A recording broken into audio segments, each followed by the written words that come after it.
welcome ulit sa ating mga car accessories videos.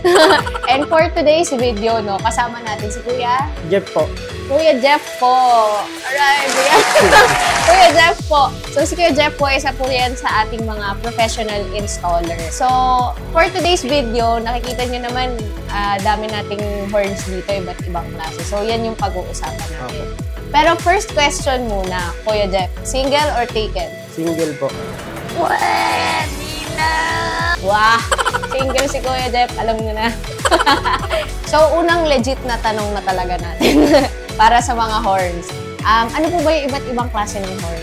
Meron po tayo ma'am ng snail type, disc type, tsaka compact.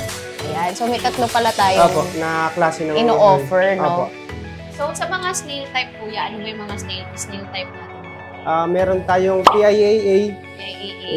Japan to, no? Japan? Opo. Japan. Tsaka to PIAM po. PIAM. Tsaka Bosch Evolution. Bosch Evolution. Si Opo. Bosch, Germany. Tama ba?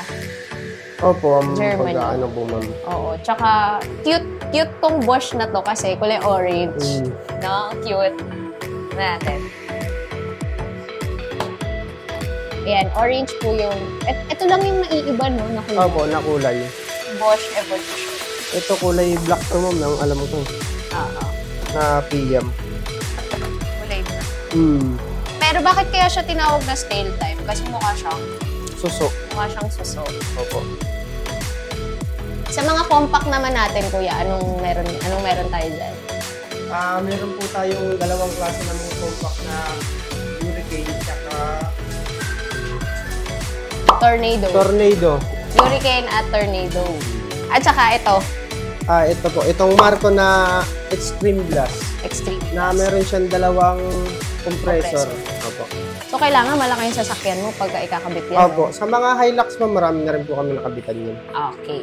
So, yung last naman natin, yung mga disc type, anong meron ka dyan na disc type? Meron po tayong Bosch Europa, Estebel, at saka Hella. at saka Hella.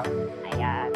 So, may tanong kasi dito, Kuya, na totoo ba na kapag mas madami ang busina, mas malakas? Opo. Totoo yun? Opo. Paano siya nangyari na mas malakas siya? Kasi ano siya ma'am eh, kumbaga yung isang busina, magdadagdag pa ng isa, mas lalakas talaga siya. Kasi parang dalawang tao yan eh, na nagsasalita pag nagsabay, mas malakas siya. Mas malakas, tama. So, ganun din siya sa mga Opo. busina.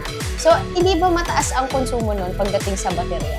Hindi naman po, kasi meron kaming ginagamit na wiring kit, tsaka relay, tsaka kada isang set ng busina, ginagamitan po namin ng relay. Bali pag dalawa na, gagamit na kami ng dalawang relay. So safe siya kapag mas madami yung busina. So ano po ba yung mga ibang kailangan natin para maikabit ang isang busina? Kailangan po natin ng relay na para sa busina, socket relay, at fuse holder.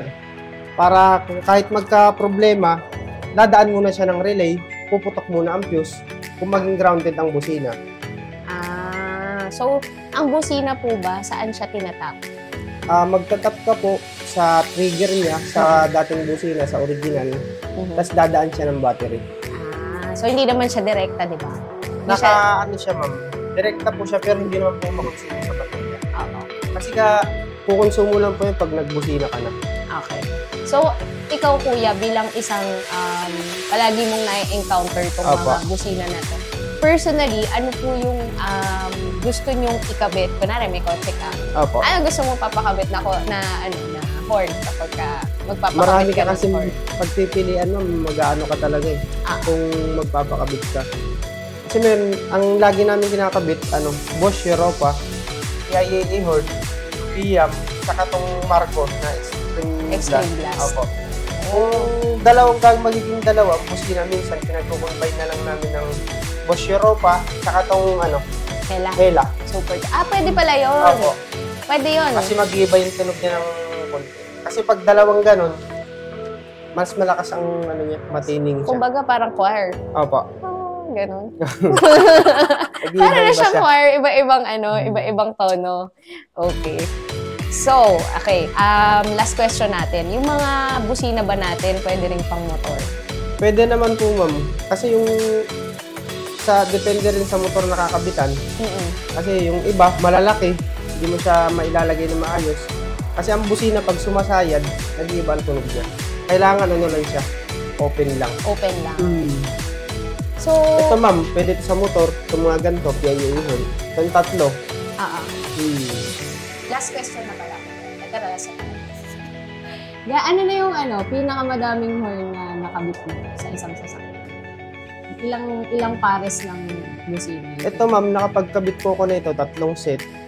Opo. Yun naman, na Bosch Europa, 2 set nun, saka 1 set po nito. Maganda ang... Opo. Kasi, hindi lang yun yung tunog eh. Kumbaga may halong ganito. Mag-iiba yung tunog niya. Mag-iiba yung tunog niya. So, yun pala yun, no? Pagka gusto mong maging siga talaga sa daan, pwede ka magpakabit ng madaming horn. Ito, ma'am, ito, ang lakas na nito. Kahit 1 set lang kabit mo nitong extreme. Ang laki nga ng horn na to eh. Tsaka yan, ma'am, ito talaga 2 relay ang kailangan nito. Kahit isa lang.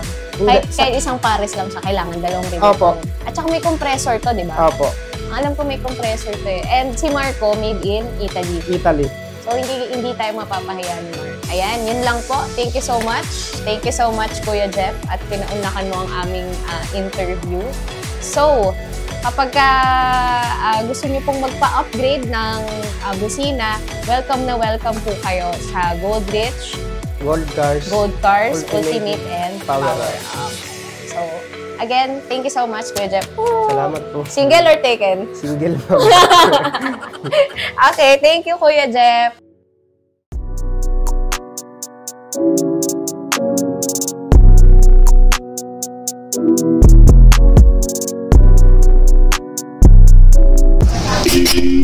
Yago makes you drive me crazy.